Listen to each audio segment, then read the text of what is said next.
Proses pencarian terhadap para nelayan yang tenggelam di perairan Kalimantan Barat akibat cuaca buruk memasuki hari ke-8 pada Rabu 21 Juli.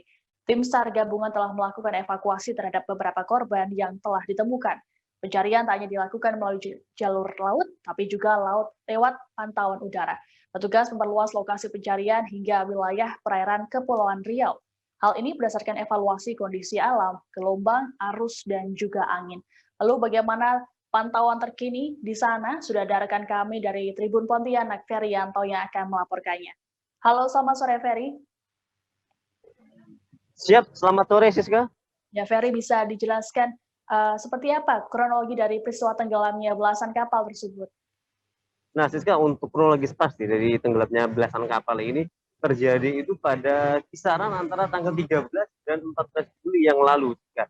Berarti kurang lebih 1 minggu yang lalu. Nah, pada saat itu memang 2 hari tersebut cuaca di Kalimantan Barat itu cukup ekstrim untuk wilayah perkotaan Kota Pontianak sendiri, diguyur hujan selama 2 hari tersebut. Dan dari informasi BMKG Maritim itu juga di wilayah perairan Kalbar gelombang cukup tinggi, Siska.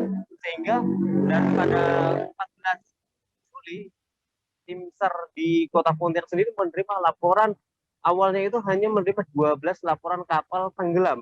Kemudian di hari yang sama, di tanggal 14 Juli tersebut, tim SAR kemudian mendapat informasi lagi bahwa total kapal yang tenggelam tersebut 14.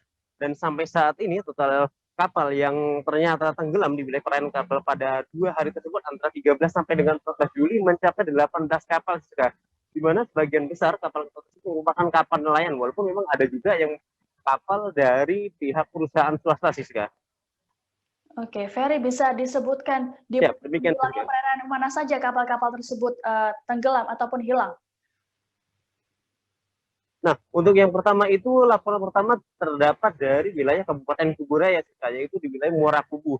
Itu terdapat 2 laporan kapal yang tenggelam. Kemudian di hari yang sama juga terdapat yang cukup banyak itu di wilayah perairan Mempawah sampai dengan perairan Kabupaten Sambas, Kalimantan Barat, Siska. Demikian. Oke, lalu berdasarkan data yang ada, total sudah ada berapa korban yang terdata? Nah, untuk data korban sendiri itu sampai hari ini tercatat 83 orang itu berhasil selamat, kemudian 23 diantaranya itu ditemukan dalam kondisi meninggal dunia, dan sampai saat ini tim SAR gabungan itu masih melakukan pencarian 31 orang nelayan yang dinyatakan hilang, Siska. Ya, Ferry, lalu dari mana saja ini unsur-unsur yang terlibat dalam pencarian kapal nelayan ini? Nah, untuk unsur pencarian sendiri ini dari berbagai macam unsur yang ada di wilayah Kalimantan Barat, kayak dari kepolisian, kemudian Basarnas, TNI.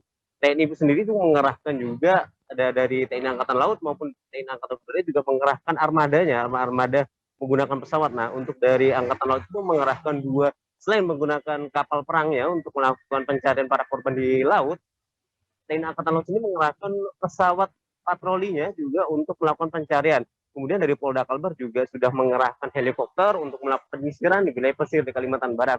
Nah, selain itu juga dari informasi yang ada tadi pagi itu, dari Kementerian KKP sendiri juga mengerahkan 1 unit pesawat untuk melakukan pencarian hingga ke Laut Natuna, Provinsi Riau, Siska. Oke, lalu terkait dengan proses pencarian pada hari ke-8, bagaimana update-nya, Ferry?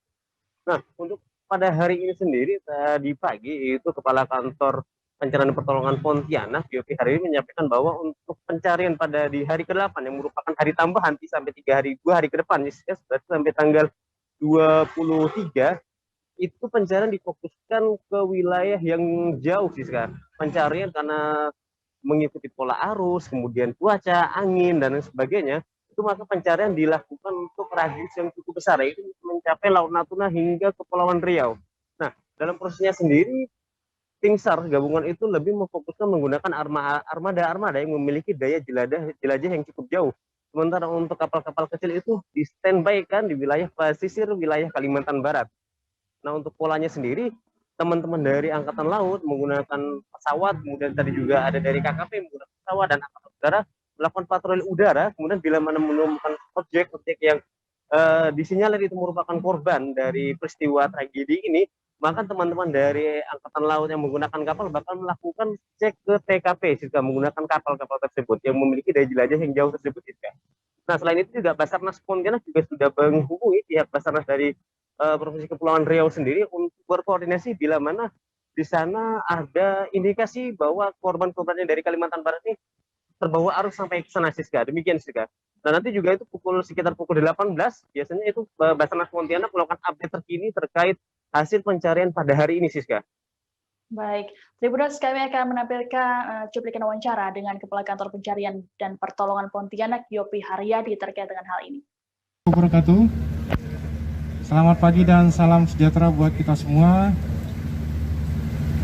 Dan yang saya hormati seluruh unsur tim SAR gabungan yang melaksanakan operasi SAR terhadap kecelakaan kapal di wilayah Kalimantan Barat. Yang saya hormati juga rekan-rekan media. Dan pada pagi hari ini kita kembali mendapatkan korban sebanyak 2 orang, dan memang belum bisa dipastikan berasal dari kapal mana. Nanti akan kita serahkan kepada tim DVI proses identifikasinya. Dan korban ditemukan kemarin, nanti akan jelasnya akan disampaikan oleh Kapten KN SAR Laksamana yang melaksanakan evakuasi tersebut. Dengan ditemukannya 2 korban tersebut, maka korban yang masih dalam pencarian itu 31 orang ya.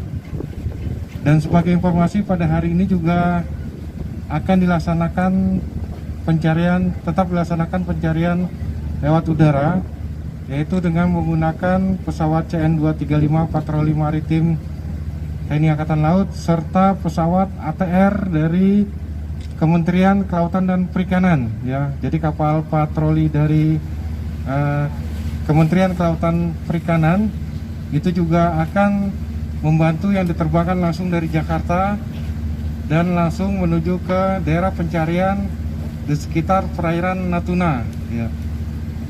Jadi pada hari ini ada 2 pesawat yang kita terbangkan untuk luas areanya hingga ke Kepulauan Riau, termasuk di baratnya itu sekitar Pulau Tambelan sampai di utaranya masuk ke